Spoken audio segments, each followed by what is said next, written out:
Chapter 7. Billy Gets a Job. The next day, Billy headed back to Rattlesnake Ranch. A lot was centered on that place. Belecha's kiva was there. The plan that was upsetting everyone in the county was centered there. And the man who owned it was probably the only one in town who might hire him, given the lack of jobs and Billy's reputation as a bad kid from a bad family. Billy wanted a reason to poke around. If he could earn money for the math text at the same time, so much the better. A chain-link fence had been up around Rattlesnake Ranch for years, but every kid knew how to get through in at least 5 places. Billy walked his bike around the back of the yard to one of the easier ways in, where rain runoff had carved a deep cut in the ground. Stashing his bike out of sight, Billy climbed under the fence and walked into the yard. There was a big bulldozer with a backhoe parked near where Billy figured the kiva was located. Billy walked around it, admiring the machine. His brother was a mechanic in Cortez a few miles away, and occasionally had worked on dozers like the yellow monster Cisco had. Last summer, he had even let Billy drive one and work the back scoop. Billy smiled, remembering the feeling of power from controlling the huge machine as he rolled over ruts and circled the field. He wondered if the key was in it. Maybe he could, but no. If he was taking a spin on the dozer when Cisco drove up, there was no way he was getting a job.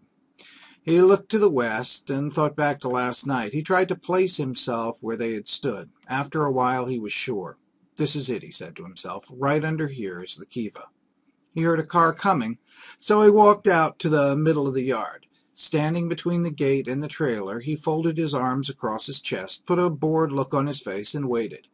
As the car screeched to a halt outside the gate, Cisco jumped out, already yelling, "Hey, punk, get off my property. Just wait till I get in there. I'm going to beat the crap out of you and then call the cops." He had his key out and was trying to unlock the gate. Billy just smiled at him. "Good morning, Mr. Cisco. I've been waiting. I've figured out a few ways I might be able to help you. One is to show you how I got in. There's a bunch of ways that most folks around here know, so if you're keeping anything in that trailer you don't want people to see." He saw Cisco look at the trailer with alarm. Bingo, he thought. I'm going to have to check out what he's hiding there. Billy started to turn. "Of course, if you don't want to know, and you don't want to know how to get the poor folks, who are most of the people in the county, to come out and support you at the council, then I guess I'll be on my way." Hold on," Cisco called. "I remember you. You're that kid that wants a job." Billy turned back and shook his head. "I'm not just a kid. I'm a bad kid, and everyone knows it. I know how to keep vandals out because I'm experienced at vandalizing. I can get the poor folks to support you because I am one of them. I know all the rowdies in the county, and I know how to reach them." Cisco grinned and shook his head. "You are one messed up kid." Billy nodded. He thought, perfect. This guy thinks I'm stupid trash. Now to give him a chance to take advantage of a poor kid.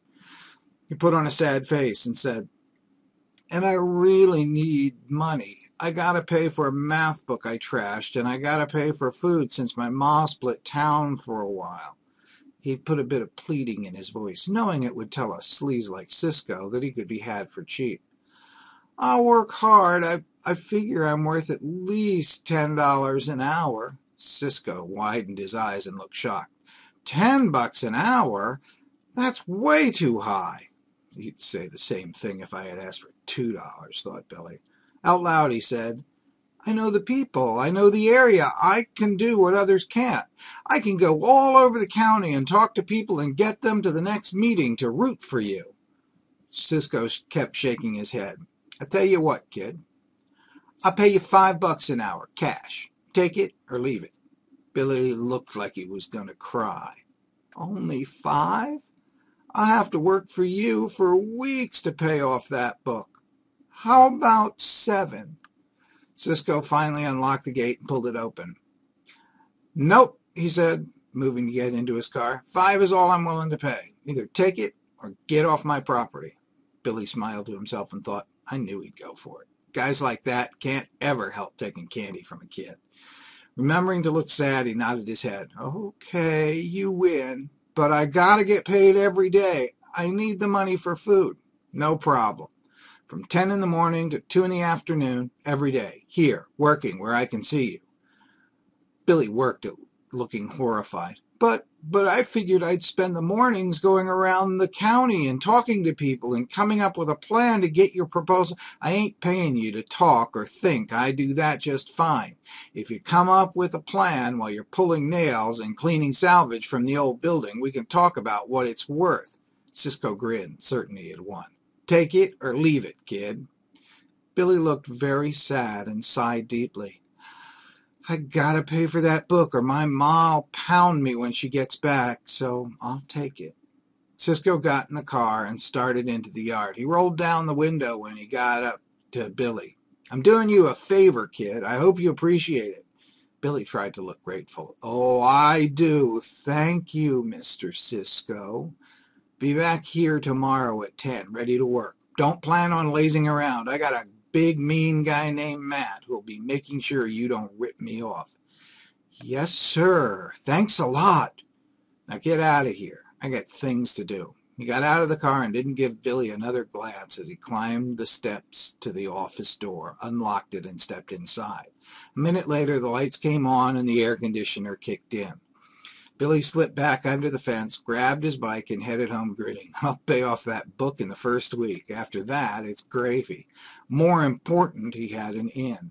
He's got something in that trailer, and I'm going to figure out how to take a look. I'll just act stupid for a while, and he'll get sloppy.